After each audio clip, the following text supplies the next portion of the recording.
Hey there, it's Kimberly Lucht, and I'm a business coach, energy healer, and dance guide for entrepreneurs who want to make more money and magic doing what they love. And so if that sounds like you, you're in the right place.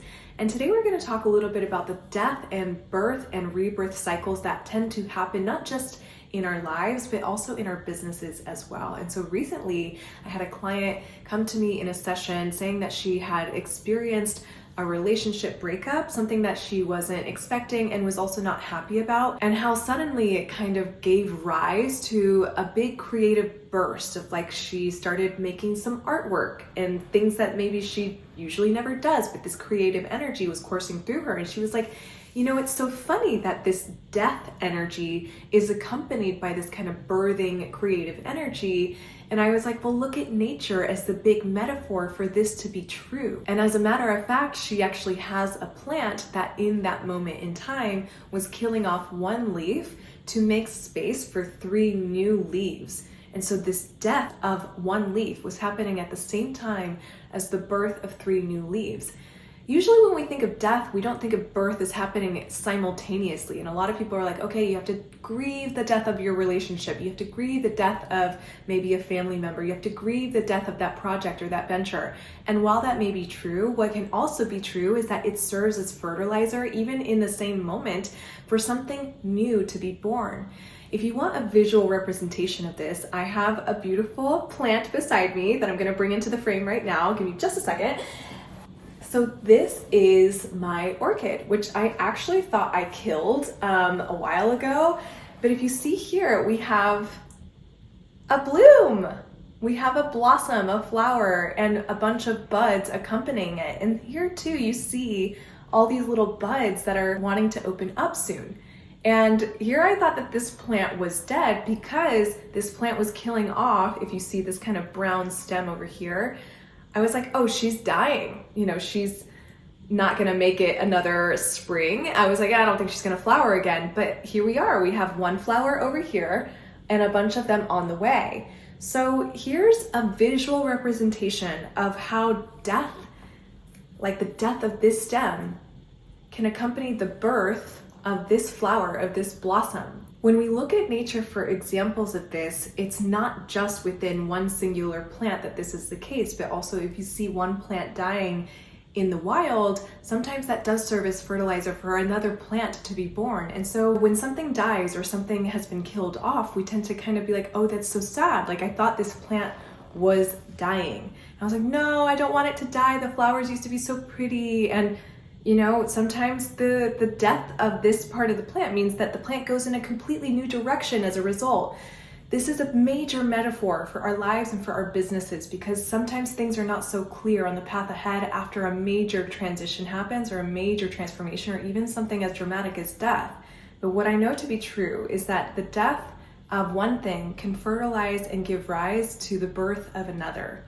And this is true with this plant. It's true with the plant of my client. It's also true with a bunch of plants in the wild that we get to see in nature all the time. And so think of this in the sense of seasons and cycles as well, because we see all of these trees in autumn release their leaves and have them fall to the ground to serve as fertilizer for the next season, for the next generation of trees even. The death of one thing can give rise to the birth of another. The beauty of that is that even if you are in a death cycle or a grieving cycle or a letting go cycle, that doesn't also mean that you can't be in the creation energy or birthing energy as well. Whatever you want to bring into the world can coexist with the death of a relationship, the death of a business, the death of an identity. Those things can coexist. And while I'm not saying be productive and hustle your way out of grief, that's not what I'm saying. What I am saying is to listen to the creative nudges that exist within you, because a lot of transformation tends to fertilize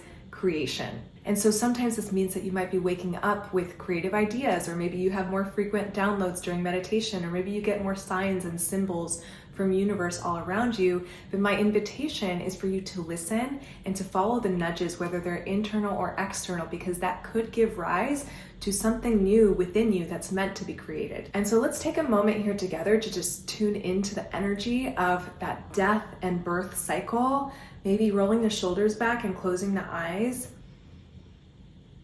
And placing a hand on any part of the body that feels like it's resisting this release. resisting the idea of letting go of maybe a person or an idea or a lifestyle. Right now, I am sensing some of that sensation in my stomach, but make sure to tune in and recognize where that might be for you. Breathing into that space, acknowledging how difficult it is to let go, how difficult it is to let something die.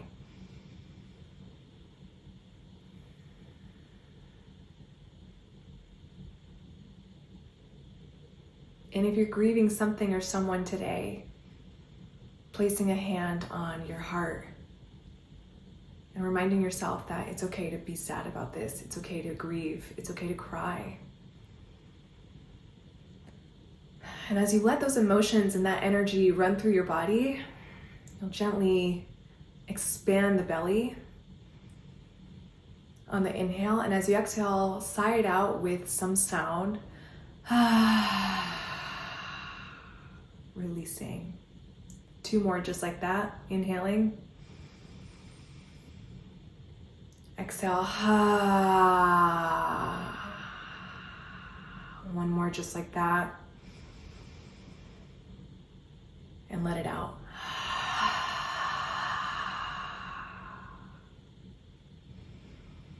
And gently bringing both hands to your sacral chakra, this area of creation energy. Svadhisthana, represented by the color orange, this kind of mixing of the colors red and yellow, and just noticing the energy of those colors within you. One maybe represents death, one maybe represents life, and they're mixing here, giving rise to both the birth and the death and the rebirth cycles.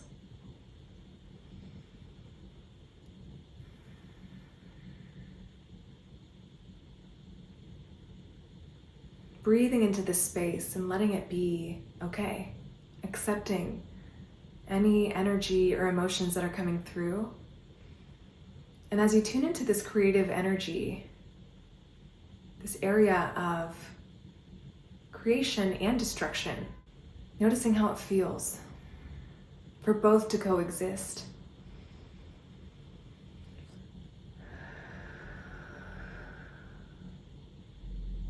The energies of art and war coexisting. The energies of birth and death coexisting.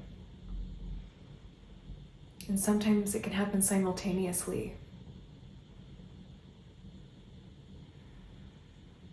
And so with that creative energy swirling and twirling in your body, just notice if there's one thing that comes to mind that feels important to place your energy on right now, whether that's creating a meditative state with me, maybe creating a piece of art, maybe creating some dance. Let it be something that feels easy and fun for you. Beautiful. And whatever came to mind, just trust it. Listen to the messages, listen to the energies. It doesn't have to make sense. It just has to feel right to you. Taking a few more deep breaths in through the nose, out through the mouth. Once more, just like that. Exhaling. And gently opening your eyes to the room. Nice, very nice.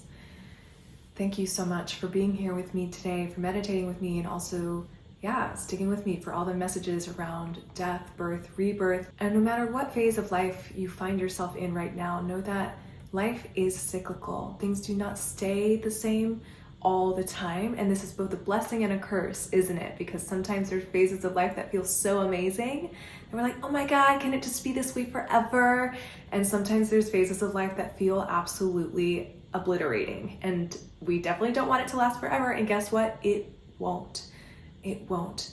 But it can serve as the foundation and the fertilizer for your next chapter, whatever that might look like in the future. And so if you want some more guidance on where to go next with all of this creative energy and all of this acceptance of the death and birth cycles, I invite you to go listen to my free movement meditation for opening and release. This is perfect for you if you want to open up and expand the body and feel like a flower blossoming out of the bud while also releasing things that feel like they're ready to go. So if that feels like something that you'd love to do, go ahead and click the link below, put in your name and email address, and it'll get sent straight to your inbox.